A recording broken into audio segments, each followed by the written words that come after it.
ഇന്ന് എൻ്റെ ബർത്ത്ഡേ ആണ് കേട്ടോ. അച്ഛനും മോനും കൂടിയിട്ട് അങ്ങോട്ടും ഇങ്ങോട്ടും പോകുന്നതും കിച്ചണിൽ നിന്ന് എന്തൊക്കെയോ സൗണ്ടൊക്കെ കേട്ടിനി. ഞാൻ ആ സമയത്ത് ഉറങ്ങിയിട്ടൊന്നുമില്ല, വെറുതെ കിടന്നിട്ടുണ്ടായിനി. അങ്ങനെ 12 മണിയായപ്പം രണ്ടാളും കൂടി കൊണ്ടുവന്ന് കേക്കൊക്കെ കട്ട് ചെയ്യിപ്പിച്ചു കേട്ടോ എന്നെ കൊണ്ട്. കേക്കൊക്കെ ആൾ എന്തായാലും വാങ്ങിക്കാണമെന്നില്ല ഉറപ്പൊക്കെ ഉണ്ടായിനി. പക്ഷെ വീട്ടിലോട്ട് എത്തിയിട്ടാ അത് എവിടെ കൊണ്ടുവച്ചേന്ന് എനിക്കറിയില്ല. 12 മണിയാകുമ്പോൾ രണ്ടാളും കൂടി പോയി എടുത്തിട്ട് വരിക ചെയ്തത്. ഞാനും രജിയും ചെറുതായിട്ടൊന്ന് പിണങ്ങിയിരിപ്പായിരുന്നു. അതായിരുന്നു എൻ്റെ മുഖത്തൊരു മ്ലാനത. അത്ര വലിയ സന്തോഷം എൻ്റെ മുഖത്ത് കാണാൻ കഴിയില്ല. പിണങ്ങിയിരിക്കാനുള്ള കാരണം ഞാൻ തന്നെയാണ് കേട്ടാ. കാരണക്കാരി മിണ്ടാണ്ട് നിൽക്കുന്നതെല്ലാം ഞാനാണ്, അല്ലാതെ രജിയൊന്നല്ല. അതുകൊണ്ട് 12 മണിക്ക് കേക്ക് കട്ട് ചെയ്യുന്നോ വീഡിയോ എടുക്കുന്നോ ഒന്നും ഞാൻ വിചാരിച്ചിട്ടുണ്ടായിട്ടാ.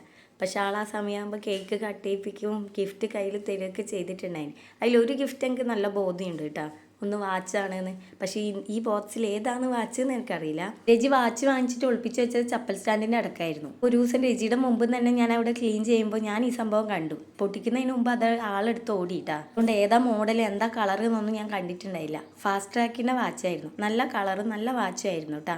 പിന്നെ ഈ ബോക്സിൽ ചെറിയൊരു ഗിഫ്റ്റ് ആയിരുന്നു, അതും എനിക്ക് ഭയങ്കര ഇഷ്ടപ്പെട്ടിട്ടുണ്ടായിരുന്നു. പിന്നെ വേറെ ഒന്ന് ഇതേപോലെ പൊതിഞ്ഞ് വെച്ചിട്ടുണ്ടായിരുന്നു, യാതൊരു ഐഡിയ എനിക്ക് ഉണ്ടായില്ല. പക്ഷെ അതിൻ്റെ ഉള്ളിൽ ഒരു സിമ്പിൾ ടോപ്പായിരുന്നു. മിന്ത്രയിൽ നിന്നോ മറ്റോ വാങ്ങിയിരുന്നാണ് ആൾ പറഞ്ഞിട്ടുണ്ടായത്. വാച്ച് നേരത്തെ കണ്ടുകൊണ്ട് അതെന്തായാലും ബർത്ത്ഡേക്ക് ഗിഫ്റ്റായിട്ട് കിട്ടുന്നില്ല ഉറപ്പുണ്ടായിന്. പക്ഷേ ഈ 2 ഗിഫ്റ്റ് ഞാൻ പ്രതീക്ഷിച്ചില്ലായിരുന്നു കേട്ടോ. നമ്മൾ തമ്മിൽ ചെറിയൊരു സൗന്ദര്യപ്പണക്കം മാത്രമായിരുന്നു കേട്ടോ. അത് വേഗം തന്നെ തീർന്നിനി. അതൊന്നും മൈൻഡാക്കാണ്ട് വസൂട്ട കേക്ക് കട്ട് ചെയ്ത് തിന്നായിരുന്നു. അവസാനം എനിക്കും കുറച്ച് വായിൽ വെച്ചതിന്. അപ്പോൾ ഓക്കെ ഗൈസ്, ബൈ.